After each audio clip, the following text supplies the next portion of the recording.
ሰላም ጤና ይስጥልን ውድ የቻናላችን ተከታታዮች የፕሮግራማችን ቤተሰቦች ይህ አብዲራዋ ቲዩብ ነው። ፕሮግራማችንን ላይክ በማድረግ እንድትጀምሩ አዲስ የሆናችሁ ሰብስክራይብ በማድረግ ለዚህ ቻናል ቤተሰብ እንድትሆኑ እንዲሁም ይህንን ፕሮግራም ከሀገር ውጭ የምታደምጡ እንደ ሁሉ ጊዜው በሱፐር ታንክስ ድጋፍ ታደርጉ ዘንድ የአክብሮት ግብዣችንን እያቀረብን በዚህኛው ፕሮግራማችን የምንመለከተው እንግዲህ ዛሬ 11 ሰዓት ከሩብ የሚደረገውን የኤል ክላሲኮ ጨዋታን በተወሰነ መልኩ ቅድመ ጨዋታ ግምገማ መነሳት ያለባቸውን ወሳኝ ነጥቦችን አንስተን ከናንተ ጋር ለተወሰኑ ደቂቃዎች ቆይታ እናደርጋለን። በባርሳና ማድሪድ መካከል የሚደረገው የኤል ክላሲኮ በዘንድሮ የውድድር ዓመት ለአራተኛ ጊዜ የሚደረገው የዛሬው ባለፉት 3 የእርስ በርስ ግንኙነቶች እንግዲህ ሶስቱንም ባርሳ በማሸነፍ 12 ግብ በማድሪድ መረብ ላይ በማስቆጠር ማድሪድ ደግሞ 4 ግቦችን ብቻ በባርሳ መረብ ላይ ማስቆጠር ችሎ ነው እንግዲህ ወደዚህ ጨዋታ የሚመጡት። የሁለቱ ክለቦች ወቅታዊ ሁኔታ በተለይ የላሊጋ ውድድር ሊጠናቀቅ የአራት ጨዋታ እድሜ ብቻ ነው የሚቀረው። 34ኛ ሳምንት ላይ እንገኛለን። የዛሬው ጨዋታ 35ኛ ጨዋታ ነው የሚሆነው። የሁለቱ ክለቦች ተቀራራቢ ነጥብ መያዝ የዛሬው ጨዋታ ደግሞ በወሳኝ ምዕራፍ ላይ መደረጉ ትኩረት እንዲሰጠው ፉክክሩ ደግሞ በዘንድሮ የውድድር ዓመት በሶስቱም ፊክስቸሮች ተጠባቂ እንዲሆን ምክንያት ሆኗል። ባርሳ 2 ዋንጫዎችን ማድሪድን አሸንፎ ማንሳት ችሏል። አንድ ደግሞ በነጥብ ጨዋታ በርናባዩ ላይ 4 ግብ አስቆጥረው ማሸነፍ ችሏል። ስለዚህ የዛሬው ጨዋታ ለሪያል ማድሪድ የዘንድሮ የውድድር ዓመትን ከድል ርቀው እንዳያጠናቅቁ በተለይ ደግሞ አሰልጣኝ ካርሎ አንጀሎቲ የመጨረሻ የኤል ክላሲኮ ጨዋታቸው ነው የሚሆነው። በዘንድሮ የውድድር ዓመት መጨረሻ እንግዲህ በማድሪድና በካርሎ አንጀሎቲ መካከል በስምምነት ኮንትራታቸውን በማፍረስ አንጀሎቲ ወደ ብራዚል ብሔራዊ ቡድን የሚያደርጉትን ዝውውር ከክለብ ወርልድ ካፕ ቀደም ብሎ ያጠናቅቁ እንደሚችሉ በርከት ያሉ ዘገባዎች እየወጡ ነው የሚገኙት። እንደነ ፋብሪዚዮ ዘገባ ከሆነ ከውድድሩ መጠናቀቅ በኋላ ከክለብ ወርልድ ካፕ ቀደም ብሎ በጋራ ስምምነት ኮንትራታቸውን ቀደው አሰልጣኝ ካርሎ አንጀሎቲ ወደ ብራዚል ብሔራዊ ቡድን የመሄድ እድላቸው አሁን ላይ ሰፊ እንደሆነ ተገልጿል። በቦታቸው ላይም የቀድሞ ተጫዋች ዣቪ አሎንሶ ከሌቨርኩዘን በቀጥታ ወደ ሪያል ማድሪድ የሚመጣ ይሆናል። አሁን ላይ ከሌቨርኩዘን ጋር በስምምነት በዚህ ዓመት መጨረሻ ዣቪ አሎንሶ እንደሚለቅ ይፋ አድርጓል። ማድሪድ ለውጥ የሚጀምረው እንግዲህ ከአሰልጣኝ ጀምሮ ነው። ባርሳ ግን በጀርመናዊ አሰልጣኝ መሰልጠን ከጀመረበት ጊዜ ጀምሮ በወጣት ተጫዋቾች በአካዳሚ ተጫዋቾች እያሳየ ያለው ብቃት ፍጹም የሚያስደንቅ ለእግር ኳሱ ቤተሰብ ውብ የሆነ ጥምረት እያሳየ የሃንሲ ፍሊክ ታክቲክ ፍጹም የበላይነት ተጋጣሚ ላይ መውሰድ የሚችል በተለይ ደግሞ ግብ የሚያስቆጥር ቡድን መሆኑን በተደጋጋሚ አይተናል። የዘንድሮ የውድድር ዓመት የባርሳ ግብ የማስቆጠር አቅም ከየትኛውም ጊዜ በላይ በቅርብ ዓመት ውስጥ እያደገ ከፍ እያለ በአስደናቂ ሁኔታ እየተመለከትን ነው። ምንም እንኳን ባለፈው ማክሰኞ ከሻምፒየንስ ሊግ እግር ኳስ በኢንተር ሚላን 4-3 ተሸንፈው በድምሩ 7-6 በ13 ግብ በታጀበው የደርሶ መልስ ጨዋታ ባርሳ ከውድድሩ አሳዛኝ ተሸናፊ ሆኖ መውጣቱ ይታወሳል። የዘንድሮ ባርሳ ግን ግብ ለማስቆጠር የማይቸገር ግብ ለማስቆጠር የትኛውም ደቂቃዎች ላይ መነሳት የሚችል በመከላከሉ በኩል ቢዳከምም በማስቆጠሩ በኩል ግን ፍጹም የሚደነቅ ቡድን መሆኑን ተመልክተናል። ማድሪድ ባለፉት 4 የላሊጋ ጨዋታዎች 4ቱንም በማሸነፍ ነው እንግዲህ በላሊጋው ላይ ያለውን ጥንካሬ እየተጠቀመ የሚገኘው። አሁን ላይ ባለው የነጥብ ልዩነት ባርሳ በ4 ነጥብ ልዩነት በደረጃው ሰንጠረዥ ላይ እየመራ ነው የሚገኘው በ79 ነጥብ። ማድሪድ ደግሞ 75 ነጥብ በመያዝ ሁለተኛ ደረጃ ላይ ነው የሚገኘው። የጎል ልዩነቱ እንግዲህ የባርሳን ግብ የማስቆጠር አቅም የሚያሳይ ነው። ባርሳ 58 ንጹህ ጎል ሲኖረው ማድሪድ 36 ወደ 22 ግብ ገደማ ልዩነት አለ በሁለቱ ክለቦች መካከል የአራት ነጥብ ልዩነት መኖሩና የዛሬውን ኤል ክላሲኮ ማድሪድ የሚያሸንፍ ከሆነ የነጥብ ልዩነቱ ወደ 1 ይጠባል። በቀሪ 3 ጨዋታዎች ሌላ አዲስ ትዕይንት እና ይሆናል ወይም ባርሳ የዛሬው የሚያሸንፍ ከሆነ በ7 ነጥብ አስፍቶ በዋንጫው ላይ ያለው ማረጋጋት ያረጋግጣል ማለት ነው። ስለዚህ የሁለቱ ክለቦች የዛሬው የእርስ በርስ ግንኙነት በእጅጉ የሚጠበቅ ነው። ማድሪድ እንግዲህ የዘንድሮ የውድድር ዓመት ብዙም አልቀናውም። በተለይ በተጫዋቾች ጉዳት፣ በተጫዋቾች የብቃት መውረድ ይህን ስብስብ በግርማ ሞገስ መምራት እንጂ በሜዳ ላይ በሚታየው እንቅስቃሴ አመርቂ ወይም የቀድሞ የማድሪድ አይደንቲቲን ሳይዝ ቡድኑ ከሻምፒየንስ ሊግ እግር ኳስ በአርሴናል 5-1 በሆነ ውጤት ነው በሁለት ዙር ከውድድሩ ውጭ ሆነውና ፍሎሬንቲኖ ፔሬዝ ለዚህም ይመስላል ቀደም ብለው ለቀጣይ የውድድር ዓመት ቅድመ ዝግጅት ማድረግ የጀመሩት በአሰልጣኝ ቅጥር ትሬንት አሌክሳንደር-አርኖልድን በተከላካይ ስፍራ የአርሴናሉን ዊሊያም ሳሊባን ለማምጣት ባሳዩ ጠንካራ ፍላጎት አርሴናሎች የሳሊባንን ኮንትራክት ለማራዘም ድርድር ጀምረዋል። ጥገናዊ ለውጡ ከተከላካይ እስከ አጥቂ ስፍራ ድረስ ሊዘልቅ እንደሚችል እየተነገረ ነው። ሮድሪጎንም ለመሸኘት ቡድኑ አቅዷል። በምትኩ ደግሞ ክላስ ያለውን ተጫዋች ለማምጣትም ቅድመ ዝግጅት እያሰቡ ነው። የዛሬው ጨዋታ ግን በሁለቱ ክለቦች መካከል ባለው ወቅታዊ ብቃት ላይ የተመሰረተ ነው። አንዳንድ ቁጥሮች እንደሚያሳዩ ከሆነ የባርሳ ጥንካሬ በተለይ በቅርብ ጊዜያት ውስጥ የሚታየው ባርሳ ፍጹም የበላይነት እየወሰደ በአስደናቂ ወጣት ተጫዋቾች ግሩም እግር ኳስ የሚጫወት ቡድን ሆኗል። ለምሳሌ በዘንድሮ የውድድር ዓመት በላሊጋው ባርሳ ለመጨረሻ ጊዜ ሽንፈት ካስተናገደ ሰንበትበት ብሏል። በርካታ ወራት ተቆጥረዋል። በፈረንጆች ዲሴምበር 21 ነበር ከአትሌቲኮ ማድሪድ ጋር 2-1 ለመጨረሻ ጊዜ የተሸነፈው። ከዛም በኋላ በተደረጉ 15 ጨዋታዎች ውስጥ ባርሳ 13ቱን አሸንፎ በሁለቱ አቻ ወጥቷል። ይሄ ሪከርድ የተመዘገበው ባርሳ ከዲሴምበር 2020 እስከ ኤፕሪል 21 ድረስ ለ19 ጨዋታ የዘለቀው የባርሳ ጥንካሬ ነው። ከዛም በኋላ የተመዘገበው ሁለተኛ ሪከርድ ነው። 19 ጨዋታ ሳይሸነፍ የተጓዘበት 16ቱን አሸንፎ በሶስቱ አቻ የተለያየበት ወቅት ነው። ማድሪድ እንደምታውቁት ያለፉትን 4 ተከታታይ የላሊጋ ጨዋታ በድል ነው ያጠናቀቀው። ነገር ግን በዘንድሮ የውድድር ዓመት ማድሪድ ባለፉት ጊዜያት 2024-25 የውድድር ዓመት በአጠቃላይ ተከታታይ 5 ጨዋታ አሸንፎ አያውቅም። በዘንድሮ የውድድር ዓመት ዛሬ ለሁለቱም ክለቦች ሪከርዳቸው የሚያሻሽሉበት ነው። ማድሪድ ካሸነፈ 5 ተከታታይ ድል ይመዘገባል።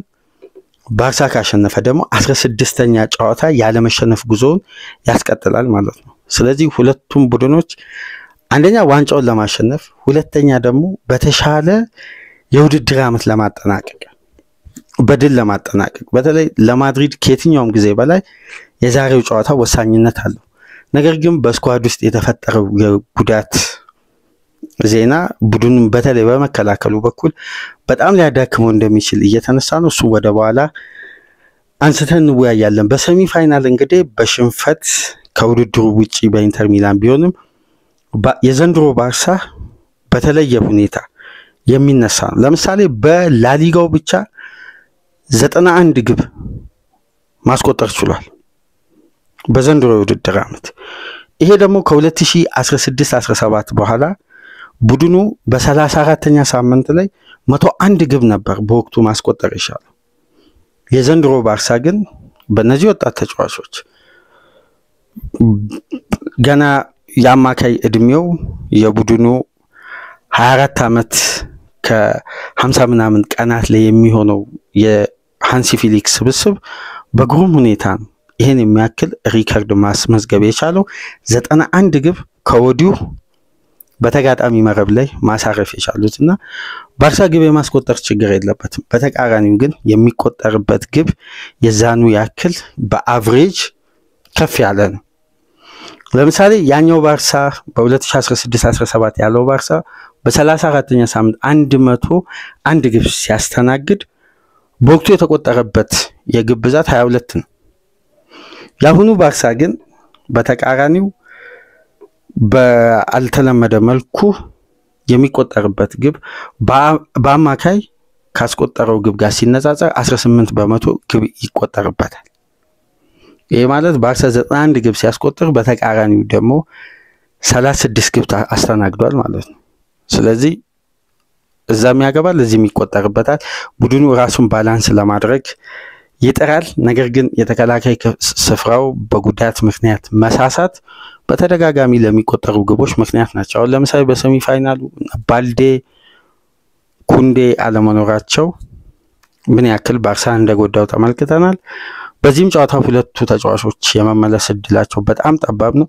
ሌቫንዶስኪም 100% ፊት እንዳልሆነ ተገልጿል። ባለፈው ሳምንት ግን ማርክ ቴስቴገር ከጉዳት አገግሞ ከኤሲኤል ጉዳት አገግሞ ለመጀመሪያ ጊዜ በቋሚነት ቫላዶሊድን 2-1 ባርሳ ባሸነፈበት ጨዋታ ከጉዳቱ አገግሞ ቡድኑን ማገልገል ችሏል። ይሄ አስደናቂ ጀርመናዊ ግብ ጠባቂ በዛሬም ጨዋታ በቋሚነት ይሰለፋል ተብሎ ይጠበቃል። ማድሪድ በተከላካዩ ስፍራ እንግዲህ መሳሳት ይታያል። በተለይ የአንቶኒዮ ሩዲገር መጎዳት ከዚህ ቀደም ዳኒ ካርቫልም ኤደር ሚሊታውም በኤሲኤል ጉዳት ከዚህ ውድድር ዓመት ውጪ መሆናቸው ይታወቃል። አሁን ደግሞ አንቶኒዮ ሩዲገር ጉልበቱ ላይ ባጋጠመው ጉዳት ምክንያት ለተወሰኑ ጊዜያት ከሜዳ ይርቃል። ይህንን ተከትሎ እንግዲህ ቡድኑ በዘንድሮ የውድድር ዓመት እንደ ድክመት ከሚነሱ ነጥቦች መካከል የተከላካዩ ስፍራ መሳሳት ነው። ማድሪድ ከ2018-19 የውድድር ዓመት በኋላ ደካማ ሪከርድ ነው በመከላከሉ በኩል የተመዘገበው። በ34ኛ ሳምንት ላይ 33 ግብ ያስተናገደ ቡድን ሆኗል። ይሄ ደግሞ ከዛን የውድድር ዓመት በኋላ የተመዘገበ ደካማ የመከላከል ስትራክቸር ነው። በ2018-19 የውድድር ዓመት 38 ግብ ነበር በዚህ ወቅት ቡድኑ ያስተናገደው። አሁን እንግዲህ ስለ ሁለቱ ቡድኖች የፊት መስመር የማጥቃት አቅም በያማል እና በባፔ እና ራፊኛ እና ቪኒ ያላቸውን ኳሊቲ በማንሳት የተወሰኑ በዛሬው ጨዋታ ሊመዘገቡ የሚችሉ እንቅስቃሴዎች ሪከርዶች ይኖራሉ። ለምሳሌ ኪሊያን ኤምባፔ በዘንድሮ የውድድር ዓመት ወደ ማድሪድ ከመጣበት ጊዜ አንስቶ 36 ግብ አስቆጥሯል። አንድ ግብ የሚያስቆጥር ከሆነ በመጀመሪያ የውድድር ዓመቱ አብዛኛውን ግብ በማስቆጠር ወይም ከፍተኛ ቁጥር ያለውን ግቦችን በማስቆጠር እንግዲህ አዲስ ሪከርድ በመጀመሪያ የውድድር ዓመት በማስቆጠር ተቀዳሚ ተጫዋች ይሆናል ማለት ነው። ኪሊያን ኤምባፔ እንግዲህ ዛሬ ከባርሳ ጋር ምን አይነት እንቅስቃሴ ያሳያል የሚለውን ከወዲሁ የሚጠበቅ ነው። ራፊኛ እንግዲህ እንደምታውቁት የዘንድሮ የውድድር ዓመት ለራፊኛ የተለየ ነው። በአምስቱ ትላልቅ ሊጎች ከመሐመድ ሳላ ጋር ተናንቋል። በዩሮፒያን ቶፕ 5 ሊግ በቀጥታ ግብ ላይ ተሳታፊ በመሆን ራፊኛ እንደምታውቁት 54 ግብ ላይ ቀጥተኛ ተሳትፎ ማድረግ ችሏል። 32 ግብ 22 አሲስት በማድረግ ከመሐመድ ሳላ በመቀጠል በአምስቱ ትላልቅ ሊጎች ላይ ሁለተኛ ደረጃ ላይ የተቀመጠ ነው። ሳላ እንደምታውቁት 56 ግብ ላይ ነው በቀጥታ ተሳታፊ መሆን የቻለው። ሮቤርቶ ሌቫንዶስኪ በሁሉም ውድድሮች 40 ያክል ግብ ማስቆጠር ችሏል። ይሄ ደግሞ የሌቫንዶስኪ አንዱ መለያው ኳሊቲው በዚህ ውድድርና ተጫዋቹ በዚህ እድሜው ለባርሳ እየሰጠ ያለው አገልግሎት የሚያስገርም ነው። ነገር ግን ስለ ጤንነቱ ጉዳይ እስካሁን ለዚህ ጨዋታ ቋሚ ሆኖ የመጀመሩ ጉዳይ አልተረጋገጠም። አትሌቲክስ እንግዲህ ምሽት ላይ ባወጣው ዘገባ ከሆነ 100% ፊት አለመሆኑን አያይዞ አውጥቷል። እንደምታውቁት በሁሉም ውድድሮች ከሪያል ማድሪድ ጋር ባደረገው 17 ጨዋታ 11 ግብ ሌቫንዶስኪ ማስቆጠር ችሏል። ከሊዮኔል ሜሲ እና ሉዊስ ሱዋሬዝ በመቀጠል ሜሲ 26 ግብ፣ ሱዋሬዝ 12 ግብ ማድሪድ ላይ በማስቆጠር ሶስተኛ ደረጃ ላይ መቀመጥ የቻለው እንግዲህ ከግሪዝማን እና ሳሙኤል ኤቶ እኩል 11 ግብ በማድሪድ መረብ ላይ ያስቆጠረው ብቸኛ ተጫዋች ሮቤርቶ ሌቫንዶስኪ ሆኗል። ሃንሲ ፊሊክ እንግዲህ በዘንድሮ የውድድር ዓመት ከማድሪድ ጋር ባለው የእርስ በርስ ግንኙነት ጠንካራ ሪከርድ እያስመዘገበ ነው። በጣም ጠንካራ ሪከርድ 3 ተከታታይ ጨዋታዎችን አሸንፏል። 3ቱን ተከታታይ ጨዋታዎችን ያሸነፈበት መንገድ ደግሞ የሚያስገርም ነበር። ምንም እንኳን የኮፓ ደላሬው ፍጻሜ ሁለቱ 45ቶች የተለያዩ ቢሆኑ የመጀመሪያው 45 በባርሳ ብልጫ፣ ሁለተኛው 45 ደግሞ በማድሪድ ብልጫ ያስተዋልነው ነበር። ነገር ግን የሱፐር ካፑና የላሊጋው ጨዋታ ፍጹም የባርሳ 100% ዶሚኔት የነበረበት ነው። የዛሬው ጨዋታ ለካርሎ አንጀሎቲ የመጨረሻ የኤል ክላሲኮ። ሃንሲ ፍሊክ በባርሳ ታሪክ ከፔፕ ጋርዲዮላ በመቀጠል በ2008 እና በ2010 ፔፕ 4 ተከታታይ ኤል ክላሲኮ ጨዋታ በማሸነፍ በባርሳ ታሪክ ብቸኛው አሰልጣኝ። ከዛም በኋላ ሃንሲ ፍሊክ የመጀመሪያ አሰልጣኝ ከፔፕ ጋርዲዮላ በመቀጠል ለመሆን የዛሬውን ጨዋታ ለታሪክም ለላሊጋውም ድል የሚዘጋጁበት ነው። በተቃራኒው ደግሞ እንደ ዘገባዎች ከሆነ መግቢያ ላይ እንዳነሳውላችሁ ለካርሎ አንጀሎቲ የመጨረሻ ኤል ክላሲኮ ነው። ካርሎ አንጀሎቲ እኚህ የ65 ዓመት ጣሊያናዊ አሰልጣኝ በማድሪድ ቤት ሆነው በአጠቃላይ በተለያዩ ወቅቶች ከባርሳ ጋር 25 ጊዜ መገናኘት ችለዋል። 12 ጊዜ ተሸንፈዋል፣ 10ን አሸንፈዋል፣ በ3 ጨዋታ አቻ ወጥተዋል። ይሄ 26ኛ ጨዋታቸው ነው። ስለዚህ የዛሬውን ጨዋታ በተለየ ሁኔታ ፋይናል ኤል ክላሲካቸውን በድል በማድሪድ ቤት ነጩን ቤት በክብር ለመልቀቅ የዛሬን ጨዋታ የግድ ማድሪዶች የማሸነፍ ቅድመ ሁኔታ ውስጥ ገብተዋል። እንግዲህ በዘንድሮ የውድድር ዓመት በስኬት ቢያንስ የሊጉን ዋንጫ በማሳካት በመጀመሪያ የውድድር ዓመቱ ጥሩ ውጤታማነትን በዋንጫ ደረጃ ከመዘንን አሳልፏል እንዲባል ደግሞ ኪሊያን ኤምባፔ የራሱን ተጽዕኖ ማሳደር ያለበት ትልቅ ጨዋታ ነው። ለዚህ ደግሞ በመነሻነት የሚነሳው በማድሪድ ኳስ ታሪክ ከ1992-93 የውድድር ዓመት በኋላ ከኢቫን ዛማራኖ በኋላ ኪሊያን ኤምባፔ በአንድ የውድድር ዓመት እስካሁን ድረስ በ52 ጨዋታ 36 ግብ አስቆጥሮ ይሄ ተጫዋች ያዘውን ሪከርድ ሊጋራ አንድ ግብ ነው የሚቀረው። ኢቫን ዛማራኖ በ1992-93 የውድድር ዓመት በ45 ጨዋታ 37 ግብ በመጀመሪያ የውድድር ዓመቱ ያስቆጠረ ብቸኛ የማድሪድ ተጫዋች ነው። ያለፈው ጊዜያት ባፔ በአንድ ጨዋታ 2 ባስቆጠረበት ወቅት ነው የክርስቲያኖ ሮናልዶ ሪከርድን መስበር የቻለው ወይም በራሱ እጅ ማስገባት የቻለው። አሁን በብቸኝነት የሚቀረው በመጀመሪያ የውድድር ዓመት 37 ግብ ያስቆጠረው ኢቫን ዛማራኖ ነው። ዛሬ ባፔ የሚያስቆጥር ከሆነ የዚህን ተጫዋች ሪከርድ ይጋራል። ከአንድ በላይ ካስቆጠረ ደግሞ በራሱ ማድረግ ይችላል ማለት ነው። እንግዲህ የባፔን አንዳንድ እንቅስቃሴዎችን ስንመለከት በ52 ጨዋታ ማለት በአማካይ 0.76 ግብ ያስቆጥራል። 4247 ደቂቃ ሜዳ ውስጥ መቆየት የቻለ በአማካይ በመጀመሪያ የውድድር ዓመቱ እንዲህ አይነት ቁጥር ማስመዝገቡ ኪሊያን ኤምባፔ በቀጣይ የውድድር ዓመት ቡድኑ በተሻለ ሁኔታ ሲደራጅ በይበልጥ ለግብ እንደሚቀርብ የሚያሳይ ነው። ያው እንደምታውቁት በቪኒ የተወሰኑ ብቃት መውረዶች አማካይ ስፍራው ቫልቬርዴ ወደ ቀኝ ክንፍ ቀኝ ተከላካይ ቦታ ሺፍት ሲያደርግ የሚሳሳውን ደግሞ ከቨር ለማድረግ ጁዲ ቤሊንጋም ወደ ኋላ መመለሱ፣ ሮድሪጎ እንደ ወትሮ አመርቂ እንቅስቃሴ ሜዳ ውስጥ አለማሳየቱ እነዚህ ክፍተቶች ለማድሪድ ወቅታዊ ውጤት ማጣት ትልቅ መነሻ ነው። አሁን ላይ ባለው ሁኔታ ደግሞ ባርሳም በአሸናፊነት ሰንቦናል ለማምጣት የሰሚ ፋይናሉ ከባድ ሽንፈት በኢንተር ሚላን ያ በዘንድሮ የውድድር ዓመት ብቻ ሳይሆን በታሪክ ከማንረሳቸው ልዩ የሻምፒዮንስ ሊግ ጨዋታዎች መካከል አንዱ ሊሆን የሚችለው የደርሶ መልሱ የ210 ደቂቃ ፍልሚያ በኢንተር ሚላን አሸናፊነት ተጠናቆ ባርሳ ከውድድሩ ውጭ ሆኖ ኢንተር ለፋይናል ደርሷል። ስለዚህ ሁለቱም ክለቦች ባላቸው አማራጭ ተጠቅመው ይህን ጨዋታ ለማሸነፍ ነው ሁለቱም ክለቦች ትኩረት የሚያደርጉትና በተለየ ሁኔታ የዛሬው 11 ሰዓት ከሩብ ጨዋታ ይጠበቃል። ማድሪድ ወይስ ባርሳ የላሊጋውን ዋንጫ ሊበይን የሚችል ትልቅ የ90 ደቂቃ ጨዋታ ይደረጋል።